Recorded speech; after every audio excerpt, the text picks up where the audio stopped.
Alrighty guys, welcome to the video. Today we're going to be talking about sleep and how you can use sleep to enhance your performance. Now, the context here will be athletic performance because we know that sleep is so important for your athlete, right? If you're an athlete and you want to be the best version of whatever athlete you are, whether that's an endurance athlete, whether that's a strength-based athlete, a power athlete, using sleep or optimizing your sleep is very important to enhancing performance.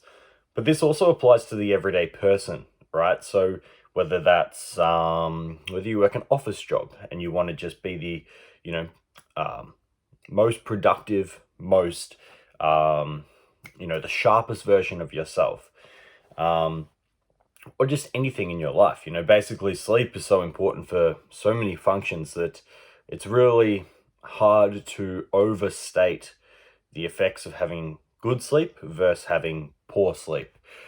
So, in order to understand why, or a little bit about the science behind sleep and what drives sleep, I want to touch on a neurochemical called adenosine, right? So, adenosine is essentially something which is produced in the brain, which drives sleepiness. So, within higher adenosine environments, as adenosine builds up, we become essentially progressively sleepier, for lack of better explanation. So when we have low adenosine signaling in the brain, we're more alert. When we have higher adenosine signaling in the brain, we become more sleepy. And I guess that's the basis behind what drives sleepiness. There's a lot of other processes in the brain. There's norepinephrine, there's dopamine, there's also melatonin, which I personally would caution use against supplementing. I know a lot of people recommend it, but in my opinion, I'd probably suggest if you can avoid supplementing melatonin, then I probably would do so. But adenosine is essentially what drives sleepiness. And to best understand adenosine, the example we can use is caffeine and how caffeine works. So caffeine essentially works to wake people up. People will be tired and they'll drink a cup of coffee.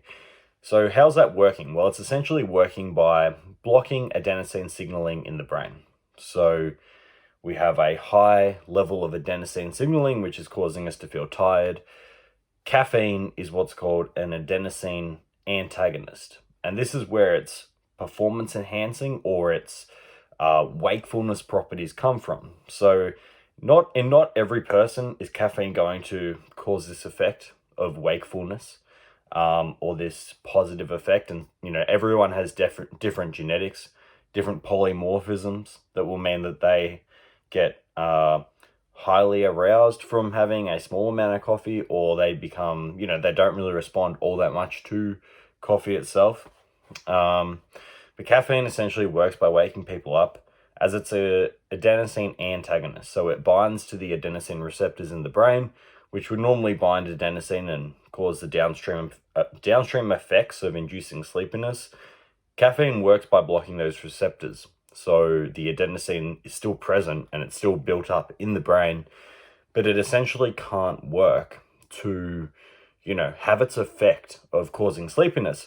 This is much like someone who has a high level of adrenaline or norepinephrine signaling who takes a beta blocker, right? The beta blocker works on, depending on its selectivity, if it's very selective to the beta adrenergic receptors and doesn't have other effects on like the alpha adrenergic receptors, for example, a selective beta blocker will work primarily on the heart, potentially have some effects on the blood vessels to cause dilation if it's selective for the beta adrenergic receptors, and there's many of them, beta 1, 2, 3, there's a whole class of beta adrenergic receptors, but a selective beta blocker will essentially work on the blood vessels in the heart, primarily to cause vasodilation and also to slow the heart rate down. A non-selective beta blocker may work on the periphery to actually cause vasoconstriction and also in the lungs, which is not at all desirable for people with asthma, for example, as it can reduce the, vasodilation or cause vasoconstriction in the lungs. But this is getting a bit off topic for the purpose of sleep. But I guess that's the best example whereby, the levels of norepinephrine or noradrenaline still exist, but the beta blocker is antagonizing the receptor in which they bind. And so it's not allowing noradrenaline to speed the heart up or adrenaline. And again, in Australia, we generally use adrenaline and noradrenaline. In America, it's epinephrine or norepinephrine. And they are the exact same thing. So I'll use them interchangeably, but just know that they mean the same thing. So this blocks adrenaline or epinephrine from working on the heart. It doesn't necessarily mean that the actual levels in the blood are becoming less. In many cases, the actual levels in the blood are rising.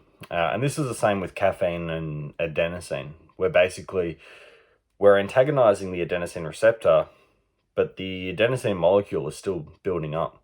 And this is one of the reasons as to why many people can have quite a substantial crash a few hours after ingesting caffeine, because once the adenosine antagonism basically wears off, all of the adenosine which is built up in the brain still exists and is still there waiting to basically jump in and bind to the receptor, and we'll become even more tired than we previously were. But obviously this depends, and this varies between individuals. And I guess this is my first point with optimizing sleep, is you really want to, I guess, establish your individual tolerance to caffeine. So you can maybe someone who's very, very stimulated by caffeine, has a very high response to small amounts of caffeine. And if you are one of those people, then of course you want to make sure that you're not ingesting caffeine excessively, or particularly too late in the day, where you know it's going to impact your sleep and the quality of your sleep as well. Other people may be able to get away with ingesting caffeine in higher amounts or ingesting it later in the day because it doesn't necessarily have so much of a stimulatory effect for particular individuals. And this is going to vary individual to individual, depending on your tolerance. So it's definitely something you need to figure out for yourself. If you're looking to optimize your sleep, I guess one of the most important things is that even if you do get to sleep quite easily after caffeine, realize that it's probably still going to have some effect to reduce the actual quality or the depth or the, I guess really, for lack of a better term, the quality of the sleep itself. So it's not necessarily the fact that you can have caffeine later in the day and still get 8 hours of good quality sleep, because the sleep itself was probably going to be better quality if you were not to have ingested caffeine so late in the day, right? So that's one thing to consider. But I guess in essence, realize that caffeine, or sleepiness, is driven by adenosine primarily. Caffeine works by blocking that. But I can't necessarily give anyone a one-size-fits-all approach when it comes to caffeine consumption, because it's going to be very individual with the individual tolerance and effect.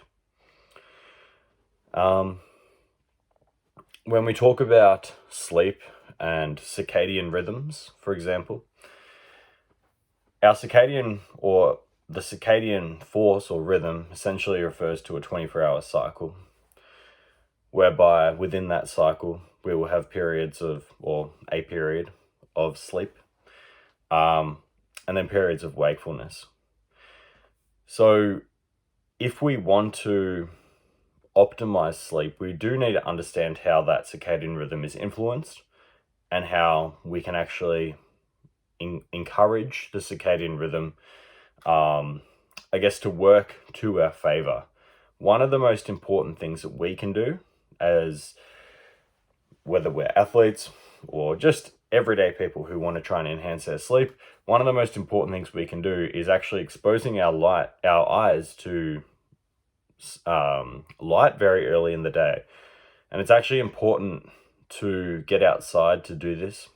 And of course, I want to err on the side of caution. No one wants to directly, look into the sun's rays, if that is going to cause pain and actually burn the retinas, because that's definitely a possibility.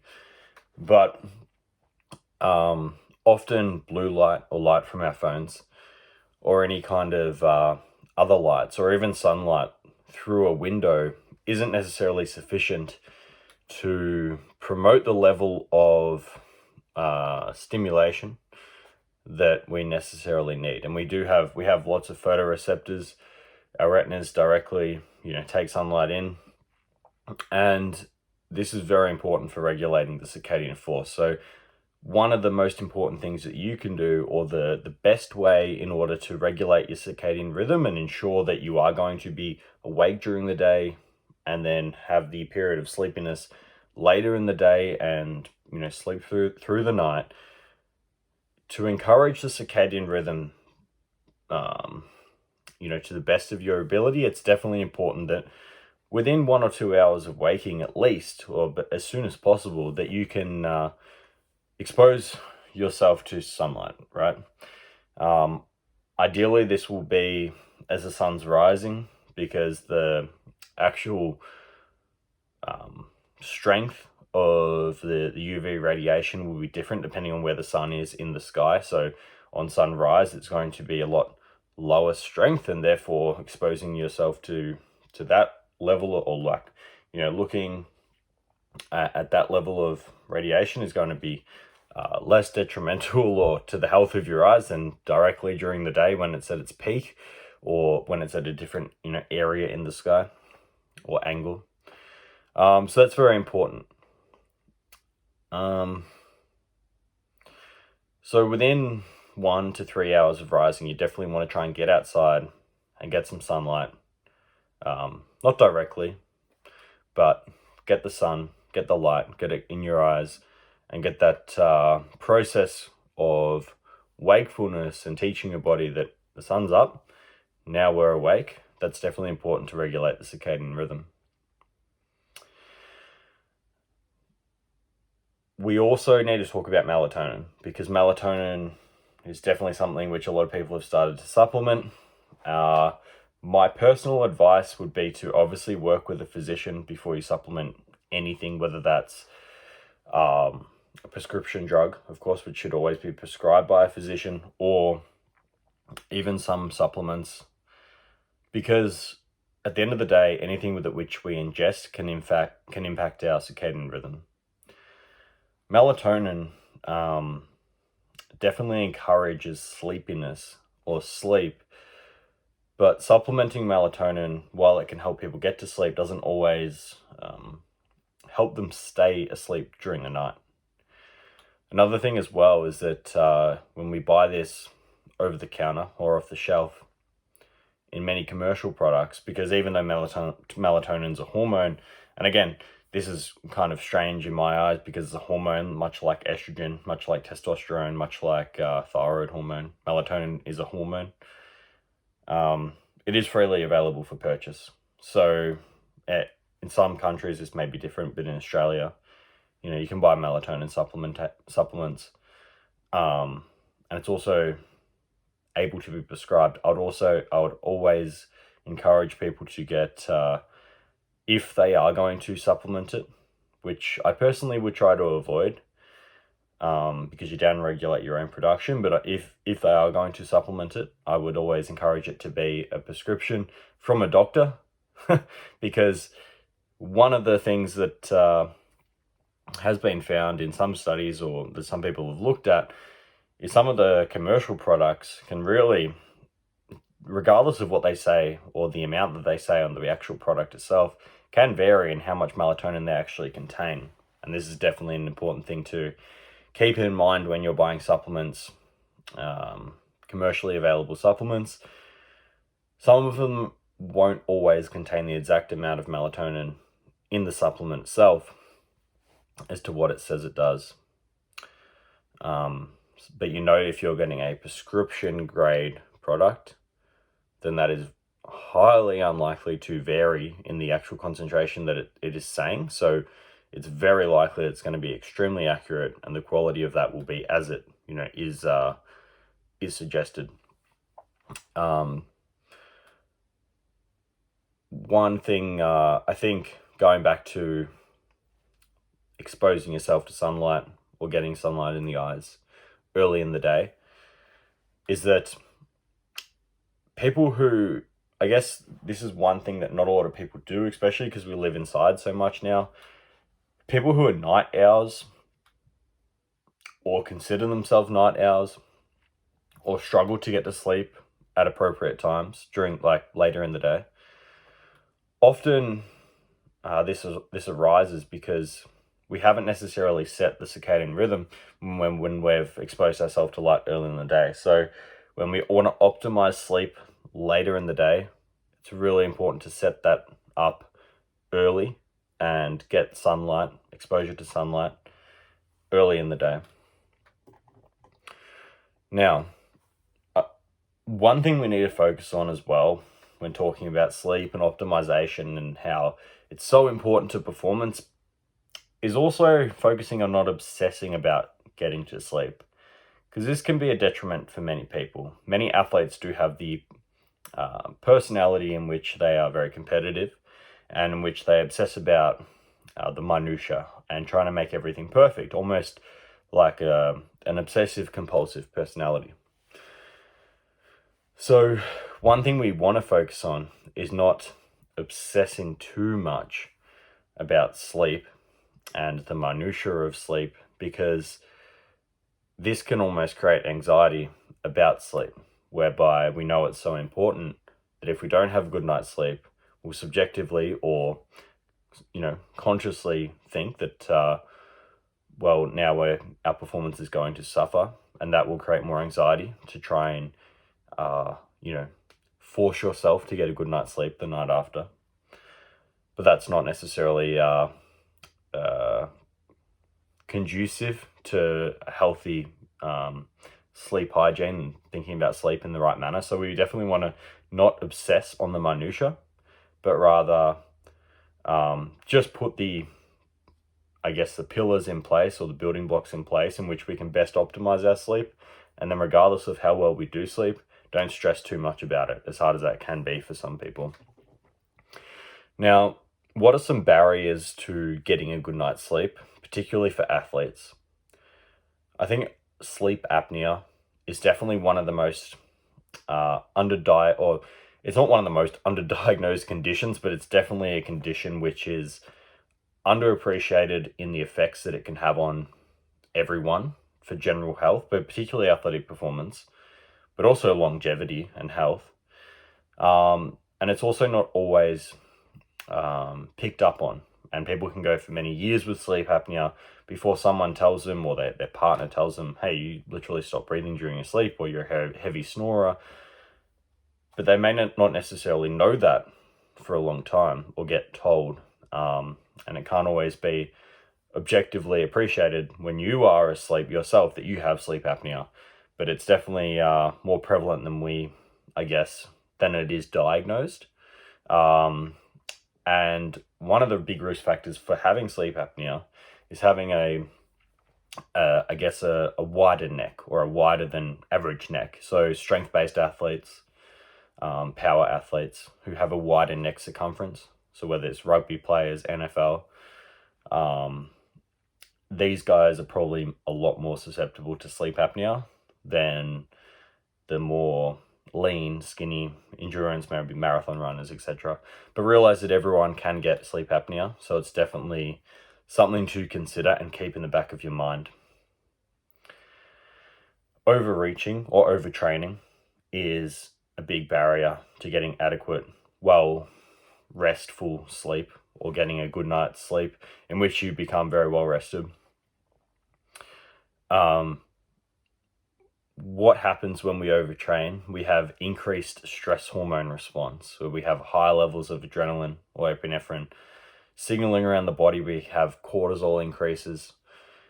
And what is overtraining? It's really doing too much training too soon. So this is where it's very important to work with a coach, or to at least know your body and make sure you're not overtraining or doing too much, particularly too soon. And that you are doing an appropriate amount of training for your body and your physiology. But overreaching or overtraining or putting too much stress on the body too soon is definitely a barrier to good sleep, because we really overactivate the sympathetic system.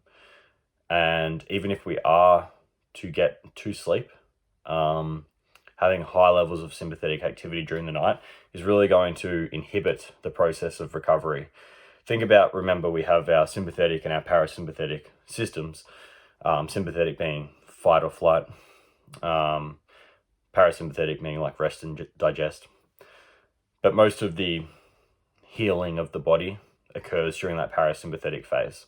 So we really want to try and get into a parasympathetic state in order to recover from exercise, but overtraining can cause heightened sympathetic states.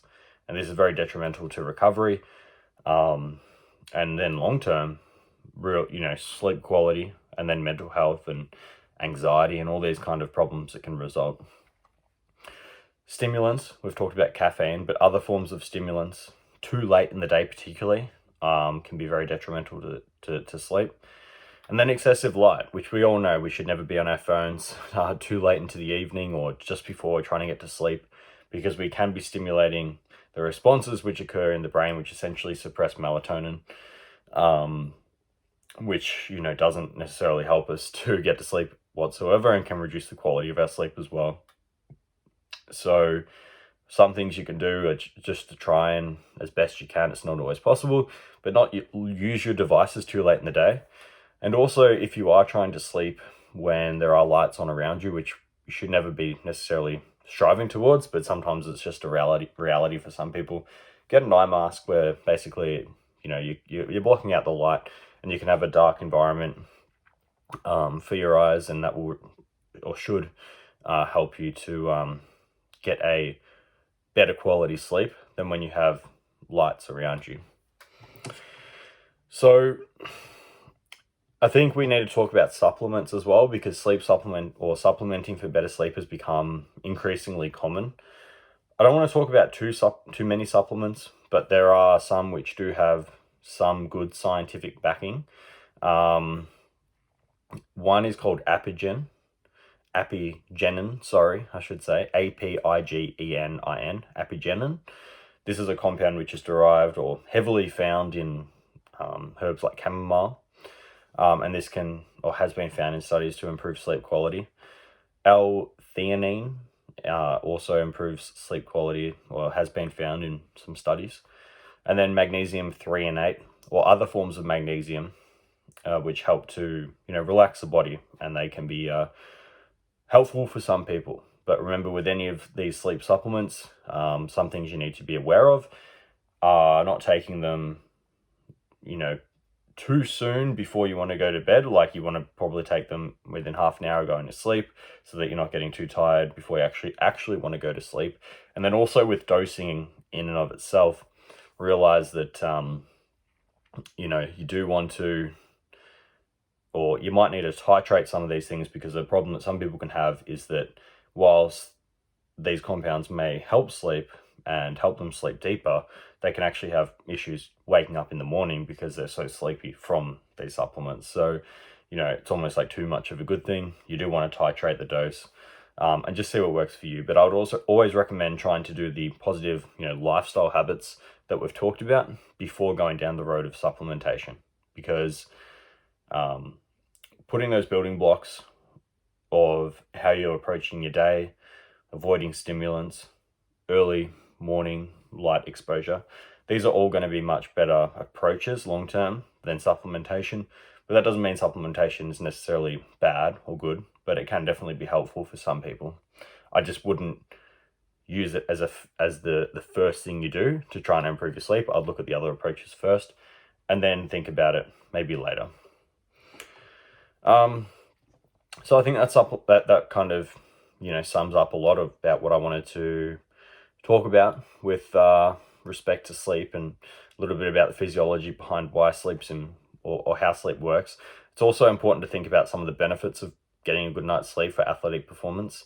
We know that mentally, sleep deprivation can cause aggression, agitation, poor mental health outcomes. So therefore, getting good night's sleep is important for a healthy mood, being driven day to day, good mindset and outlook on life. It's also very important getting into that parasympathetic state and the processes of recovery. We know that many of the recovery and the muscle damage and even recovery in our mind occurs during sleep. So obviously mental and physical recovery is a big reason as to why sleep's so important. And there are many reasons, but I think as well, particularly for athletes, for example, a lot of our hunger hormones or, even appetite regulation occurs or is enhanced by getting good night's sleep, whereby if we are chronically underslept, you can have over expression of all the hormones, which essentially stimulate the brain to tell you you're hungry, overeat. And then weight gain, of course, is not something that's desired for, it might be for some athletes, but you probably don't want to approach weight gain by not getting good night's sleep. But it can definitely be, easier to maintain an appropriate diet for anyone, but particularly anyone that's whereby, if it's an endurance or it's a sport whereby weight is very important. So that's a little bit about sleep. Remember, guys, getting a good night's sleep is important for anyone, not just athletes. If you want to live the best life you possibly can, you really want to focus on getting a good night's sleep. But hopefully some of the things we've talked about give you some things to think about. And yeah, always prioritize sleep, particularly when performance is important to you, because it's definitely, the effects of it, or the positive effects of getting good night's sleep compared to a poor night's sleep really can't be over exaggerated. So hopefully some of you guys found that information interesting. Take care, and I'll see you in the next video.